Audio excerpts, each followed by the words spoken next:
আসসালামু আলাইকুম, welcome to আহমেদস kitchen. অল্প কিছু মশলায় খুব সহজেই আপনারা কিভাবে ভাপা ইলিশ তৈরি করতে পারবেন চলুন দেখে নেওয়া যাক।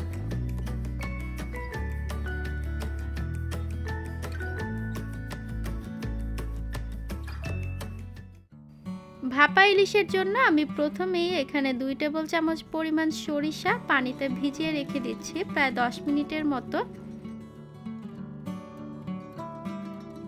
প্রায় 10 মিনিট পর আমি এখন সরিষাগুলোকে ভালো করে ধুয়ে নিয়েছি আর সেই সাথে কিছুটা পানিও অ্যাড করে নিয়েছি।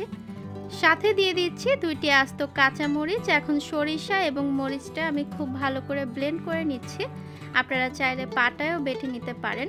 সরিষা ইলিশের জন্য আমি এখানে বড় সাইজের একটি ইলিশ মাছের 4 পিস মাছ নিয়েছি। এখন ব্লেন্ড করা সরিষার মিশ্রণটা আমি মাছের মধ্যে দিয়ে দিচ্ছি। আর ব্লেন্ডারের জারে লেগে থাকা যে মশলাটা আছে সেটাও আমি সামান্য পরিমাণ পানি দিয়ে ধুয়ে মাছে দিয়ে দিচ্ছি। সেই সাথে এখানে অ্যাড করছি 1 চা চামচ পরিমাণ লবণ, তবে লবণের পরিমাণটা আপনারা আপনাদের স্বাদ অনুযায়ী দিয়ে নেবেন।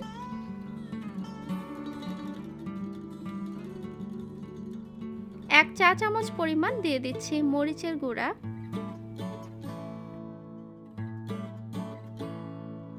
হাফ চা চামচ পরিমাণ দিয়ে দিচ্ছি হলুদের গুঁড়া।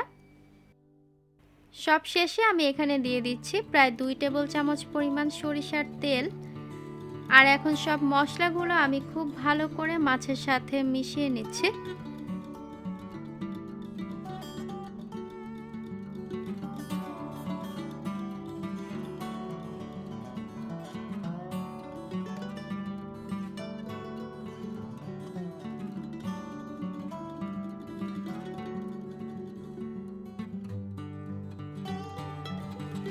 সব মশলাগুলো আমি মাছের সাথে খুব ভালো করে মেখে নিয়েছি।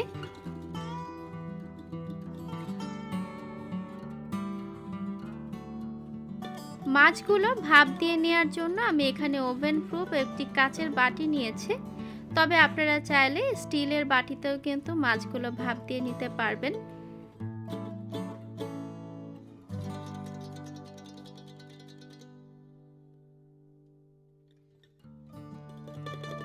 মাছগুলো দেয়া হয়ে গেলে মাছের যে মশলাটা আমি সেই সম্পূর্ণ মশলাটা মাছের উপরে দিয়ে দিচ্ছি।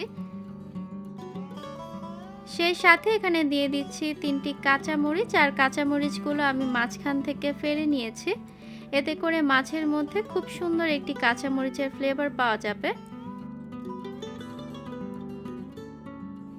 এখন মাছগুলো ভাপ দিয়ে নেওয়ার জন্য আমি চুলায় একটি প্যান বসিয়ে এর মধ্যে একটি কিচেন টিস্যু বিছিয়ে নিয়েছি, তবে আপনারা কিচেন টিস্যুর বদলে প্যানের উপরে স্ট্যান্ড দিয়েও কিন্তু মাছগুলো ভাপ দিয়ে নিতে পারবেন। এখন আমি এখানে দিয়ে দিচ্ছি 2 কাপ পরিমাণ পানি। যেই বাটিতেই মাছগুলো ভাপ দিয়ে নেন না কেন সেই বাটির অর্ধেক বরাবর যাতে পানিটা থাকে সেই অনুযায়ী আপনাদেরকে পানি দিয়ে নিতে হবে।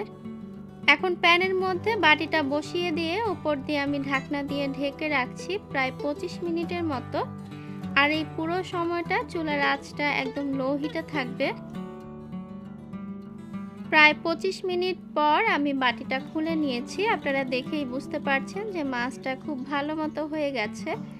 মাছের তেলটা উপরে ভেসে উঠেছে আর মশলার কোনো প্রকার কাঁচা গন্ধ আর এখন মাছের মধ্যে নেই। এছাড়াও আপনারা দেখেই নিশ্চয়ই বুঝতে পারছেন যে আমি উপরে যে কাঁচামরিচগুলো দিয়েছিলাম সেগুলোও কিন্তু খুব ভালো মতো সেদ্ধ হয়ে গিয়েছে। এতে করে বুঝতে হবে যে মাছটা খুব ভালো মতো হয়ে গেছে। মাছ, মশলা এবং সরিষার তেলের সংমিশ্রণে ভাপিয়ে যেহেতু এই রান্নাটা করা হয়েছে তাই ভেতরে পুরো ফ্লেভারটাই অক্ষুণ্ণ থাকে। এই অসাধারণ স্বাদের ভাপা ইলিশ যদি আপনারাও তৈরি করতে চান সেক্ষেত্রে আমার রেসিপি ফলো করতে পারেন, আশা করছি অনেক ভালো লাগবে। আমার রেসিপিগুলো আপনাদের যদি ভালো লেগে থাকে লাইক, কমেন্ট, শেয়ার করবেন। আর নতুন নতুন আরও রেসিপি দেখার জন্য আমার চ্যানেলটি সাবস্ক্রাইব করতে ভুলবেন না।